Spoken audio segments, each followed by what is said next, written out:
Rob from Axel's Garage.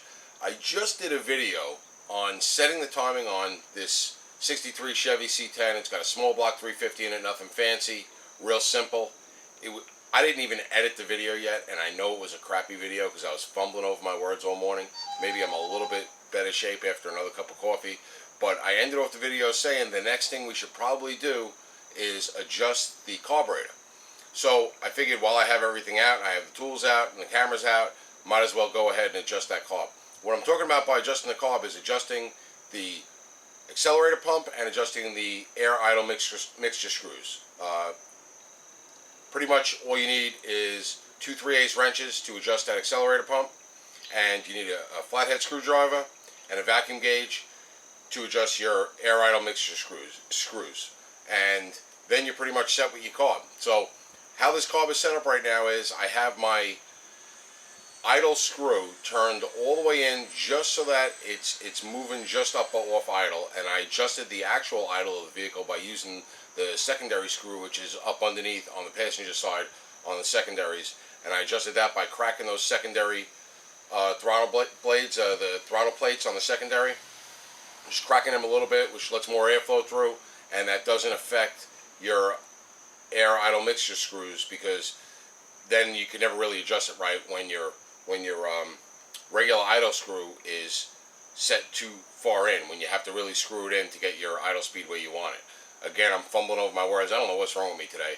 But if you want to see the video on how to check the timing, of course, I can't put a link up here or anywhere because I can't figure out how to do it. We know this. I've said this over and over again. Somebody please comment and tell me how I do that. I'd love to be able to do that. Hey, click here. But I can't do that. So there's a link in the description below about how to do the timing. So we set the timing.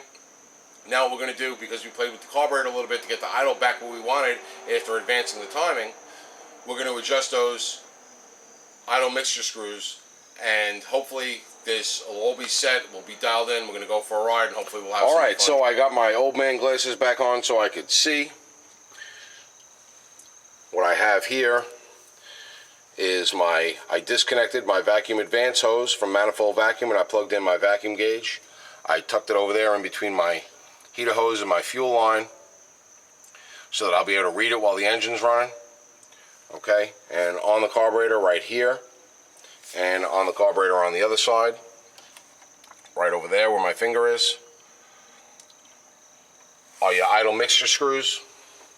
So you're going to bring the engine up to operating temperature, and you're going to adjust those idle mixture screws a quarter turn at a time on either side. You do both sides, so it'll be a quarter turn on one side, then a quarter turn on the other side. Let it idle for a minute or two, and check your vacuum. What you want to do is you want to adjust them in and out so that you get the highest vacuum reading at idle.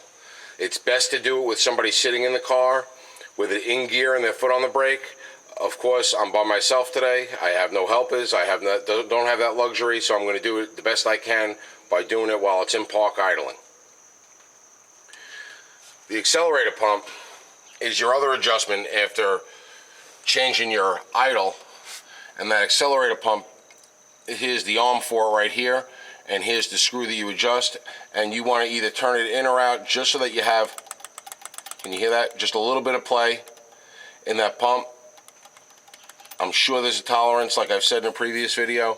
I don't know what the tolerance is, but as soon as you give it some gas, it's tipping in, and this is right about there. Alright, I might be able to turn it out just another quarter of a turn maybe, but it should be right about there. You don't want it to be leaning on the accelerator pump, dribbling extra gas into the carburetor at idle. You want it to shoot the gas in as soon as you start to give it some throttle.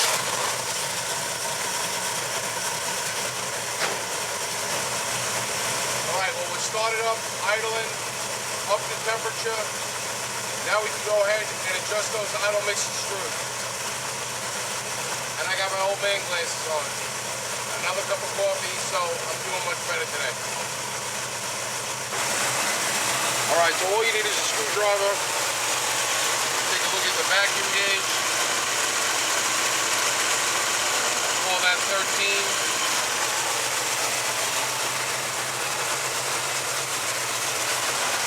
Then we'll come over and I'll go quarter turn out on the mixture screw.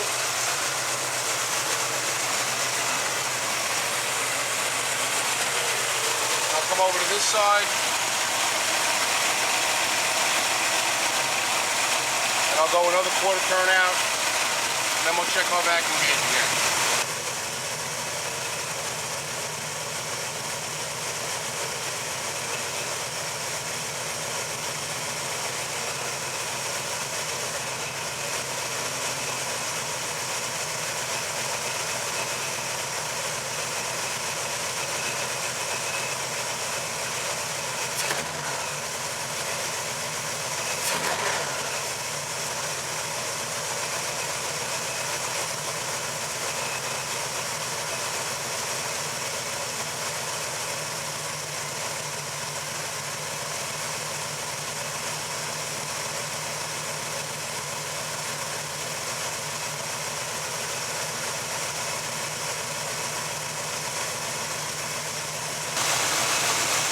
Okay, I went back and forth. I started out with them one turn out, went to 1 1/4, 1 1/2, 2. My vacuum actually dropped. So I went back in, 3/4 in on each side, giving me my highest vacuum right around 14. I also adjusted the accelerator pump so that it's just barely touching at idle. And that seems to be the spot where I could snap it and have the engine react well. Anything other than that, a little bit of a gap was giving me a bog. That got rid of my bog right there. That was it. It's a little trial and error. You plug that vacuum gauge in, manifold vacuum, you get it up to operating temperature at idle speed, and you go back and forth. What I like to do is I like to turn the screws in all the way, bottom them out, and then bring them out 1 1/2 times. That's pretty much right out of the Holley manual as well. That's a good starting point. And then you can go out or you can go in from there. This time I went out all the way to 2. My vacuum dropped. So then I started going in quarter turn increments, back and forth, back and forth, back and forth, until I got the most vacuum, which was right around 14. Maybe that's right for this cam, I don't know. I bought this vehicle secondhand. This engine was already in it. I'm not sure what the cam specs are, but it's idle and nice and smooth at 14. What does happen though, when you get that maximum vacuum, your idle does come up a little bit. So that you saw me adjusting the idle screw a little bit to get the idle where I needed it, and it was just off by a little bit. Dropped it down a little. Seems to be good. I snapped the throttle a few times to make sure that I wasn't getting that bog that I was getting, and I did adjust the accelerator pump just a little bit more. I had just a little bit of clearance in there where you could hear it, knocking back and forth, and I was still getting a little bog. I tightened it up, which made it give me more clearance, so I wouldn't get as much fuel instant, as soon as I hit the throttle, and that made it get worse. So then I went the other way until it was just touching. You don't want it pressing on it, because then it's constantly going to leak a little fuel. You're not going to get that shot. It's always going to be dribbling.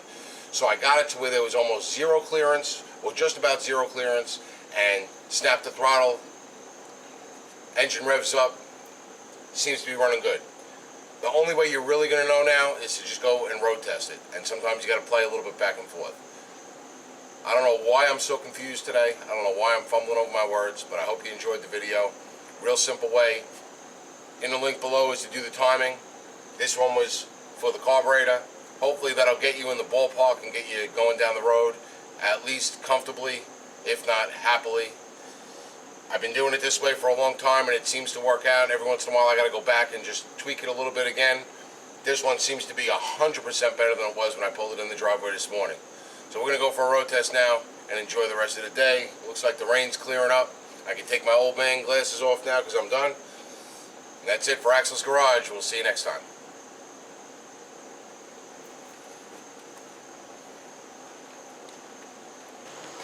Well, just to give you an update on both videos.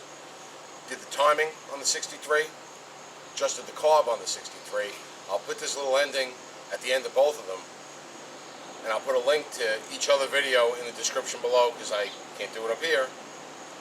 But anyway, we went for a ride. It's 1,000 times better.